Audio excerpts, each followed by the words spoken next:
Howdy out there, it's Brian Sapinski from Lost and Silver Productions coming to you live on location from my parents' house because we're babysitting my nephew. And welcome to this week's edition of Convention Attention Abridged. So let's get to the news in anime and video games this week, and we've got some interesting ones now.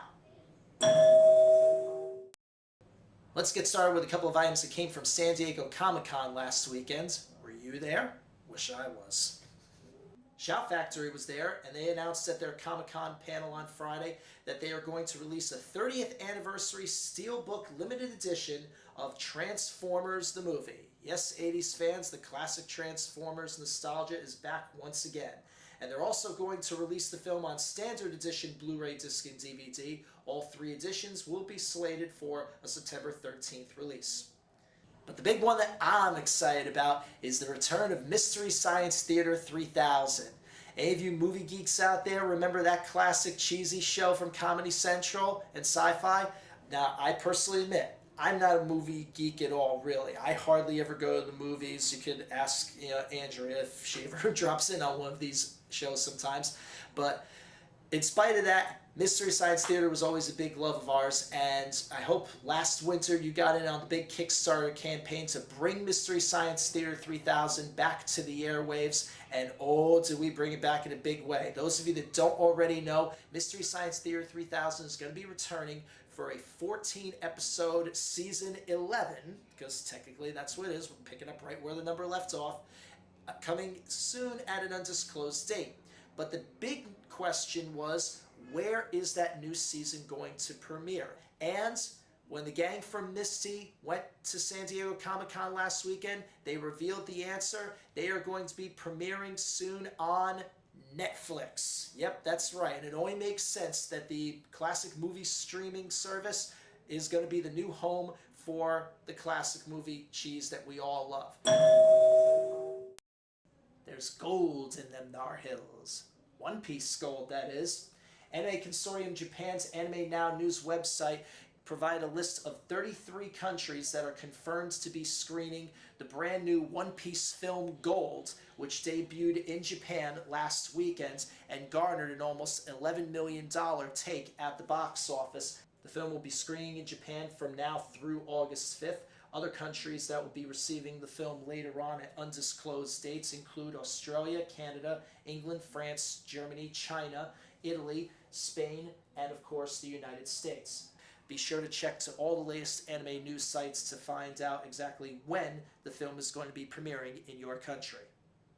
Speaking of One Piece, Eiichiro Oda, the creator of the One Piece manga, was interviewed at the film's premiere in Japan on July 23rd and was asked if he has any plans as to exactly what the final panel of the One Piece manga is ultimately going to look like, to which he responded with an emphatic yes, also saying that that final piece is going to be very cool, and at this point in time, it is 65% done in terms of the story. What is that ending going to look like? Well, let's just hope it's as cool as he makes it out to be. While we're on the subject of manga, let's talk about another one that's going to be celebrating a great big milestone very soon, and going to be celebrating it in a very awesome way. We're talking about Fairy Tail, and Fairy Tail's going to the art show. In the 35th issue of Weekly Shonen magazine, it was revealed that Hiro Mashima's classic manga Fairy Tail will be getting a special art exhibit in honor of the manga's 10th anniversary. The exhibit will take place from September 17th through the 25th at Tokyo Skytree Town. It'll feature art ranging all the way from the manga's very first chapter all the way up to the current Alvarez arc. In addition, life-size figures of Natsu, Lucy, and Happy will be featured, as well as additional merchandise exclusive to the exhibit, including reproductions of original concept manga art. On Wednesday, game developer Level 5 announced during its Vision 2016 New Heroes presentation that the next game in the Professor Layton franchise is going to be coming out in spring of next year for Nintendo 3DS, Android, and iOS. And it's going to be featuring a brand new protagonist. The game translates into English as Lady Layton, Millionaire King Ariadne's Conspiracy. Yes, you heard that right. Lady Layton, because the protagonist is going to be Professor Layton's daughter, Catriel. The story is set in London and will see Catriel on the lookout for her father, who has disappeared, while along the way solving any incidents, puzzles, or other mysteries that come along her way, along with the assistance of her talking dog, Sharo. And now, of course, your regular Pokemon fix. And let's start with Pokemon Go. Now, as you know, there are many arbitrary spots around your neighborhood and around the country and around the world that have been designated as either Pokestops or gyms within the course of the game. And those were arbitrarily decided by the game's creators. Well, we know that while some places have been happy to receive the business, others have not, and have been going so far as to ban the game from being played around their general premises. Well, let it be known that the creators are listening, because coming out of the LA Times this morning is a report that states that the game's creators are currently working on having the ability to allow any establishment that does not wish to be part of the game in that capacity, whether it's a Pokestop, a gym, or anything in between. If they want out, they can get out. Now, I'll be the first to admit, I'm also curious about, is there going to be a way for certain establishments to want in? Because I'll even tell you, and this is from my own first-hand experience, that last weekend I was at a restaurant in a nearby town, and in discussing the game with a couple of people that were with me, the manager of this particular tavern came over and was wondering exactly how the game works, and he even wanted to know, is there a way to talk to the people who make the game and ask, can we make my tavern a Pokestop? So I'll be curious if it goes both ways. I would assume if it's going to go one, it should go the other, don't you think?